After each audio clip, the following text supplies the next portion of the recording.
I remember I was 24 years old and I was sitting on the back porch looking out into this parking lot of this old rundown apartment that I was paying $150 a month to live in, which I thought was great, even though, that place should have been condemned. And I'm sitting there on the porch, and all of a sudden these bad memories are coming into my mind because I was always being flooded by these terrible memories of things that I went through. So this particular memory was, I was like 16 years old. It was the first girl that I ever really liked. I had a crush on. She was from out of town. So she comes into town and we decide we're going to go on this date. And I'm going to take her for a walk, right? And so I go to pick her up. I'm all excited, super ready to go. I knock on the door. She answers and she says, "I thought you were sick." I'm like, "What are you talking about?" And she said, well, your friend told me that you were sick. And she's talking about my best friend at the time. She said, he came over and said you were sick and that he would go for the walk with you. And I'm like, what? And I was like shocked. And then she's like, yeah. And then I said, well, I'm not sick. And then she's like, oh. She's like, well, so sorry. I told him I would go. And I'm like, what? You told me you would go first. And she went with him.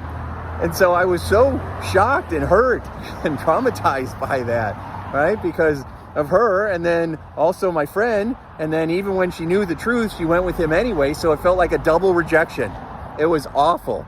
And then I was so angry at him, I was so angry at her, I was just so upset at myself because I felt like I should have done something else, even though, what am I supposed to go do? Go beat him up, or go yell at her, or what was I supposed to do, right? I remember, I think I just went home and went in my room and probably just freaked out and cried.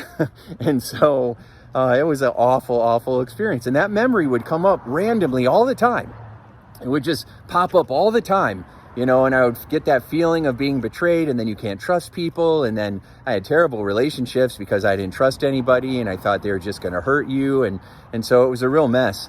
And I remember sitting on that porch one day, and I had been working on learning my hypnotherapy and going through school for psychology and reading all these books on how to use the power of your mind to create your life by design. And all of a sudden, I got this idea that instead of getting angry at him, what I would do is I would have him apologize to me. I don't know where this thought came from, but it was just the idea of, well, what do you need from him so that you can let this go? What do you need from the situation? And then the thought was, well, you don't need him to actually do the right thing for you to get what you need.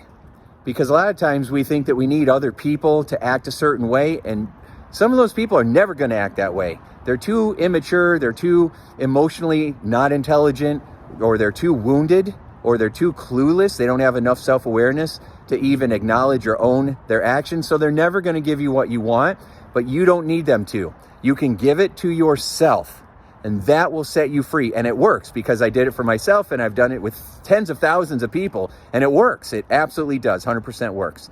So what I did was, in my mind, I started imagining confronting him and him begging for forgiveness, right? For him saying, I'm so sorry and I'm ashamed of myself and I hate it that I did that and it's awful. And then I had her apologize to me as well. And I had both of them groveling and begging for my forgiveness.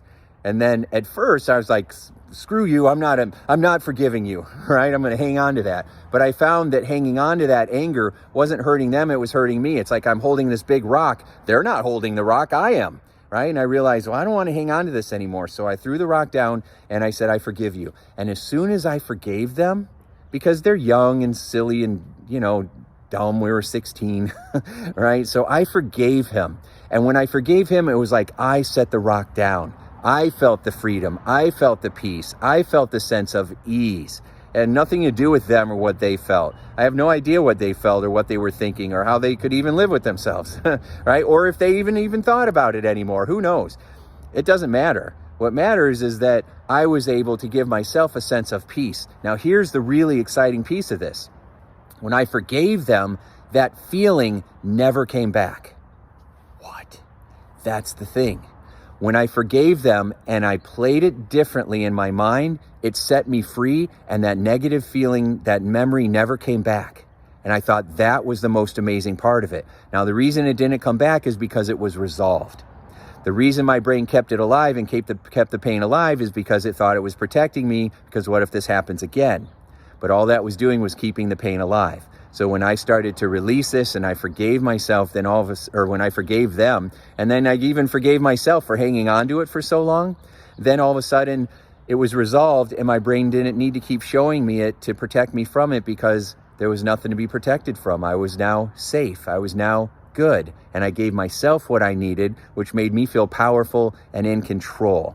And that was a huge breakthrough. And decades later, it would become the second experience in my One Belief Away method, called the releasing.